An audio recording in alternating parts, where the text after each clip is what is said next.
Meteorologist Holt Hanley has been tracking things. Depending on where you are in the state, we're pretty much lined up with perfect conditions for this sort of thing. Yeah, you mentioned the excessive heat warning. That's a big part of the reason we've seen that increase in wildfire activity over the last few days. We had a few days of heat. When that happens, the fuels dry out, and then it makes it a lot easier for fires to start and spread.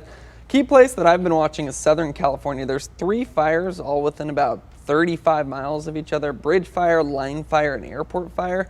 The largest of those is the line fire. So we'll look at that in a moment, but first I just want to show everything that's going on in Southern California. You have the excessive heat warning, you have the heat advisory, that kind of more pink color is the red flag warning. Yesterday they had a severe thunderstorm warning go through there with hail, winds around 60 miles per hour, flash flooding with rain about 1 to 3 inches. So certainly a lot more action down there than what we've been seeing on the Central Coast. Now to just look at the line fire though, again, that's the largest one. Definitely some heat coming off of it right now. You have to look fairly closely to see the fire perimeter here, but it's in that red line. And then where the yellow is where there's been more activity recently.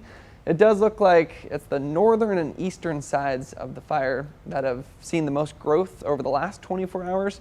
Now you could say that's some good news because the largest amount of structures is down on the southwestern edge, but there's also a large amount of structures on the northern and eastern side of this fire as well. So that's a pretty dangerous situation there. It's also dangerous because we're going to continue to see the heat, the dry conditions, and some wind out there.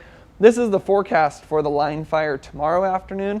Well, we had about a 20-degree cool down for some of our cities today. It doesn't look like they're going to feel that same cool down in Southern California.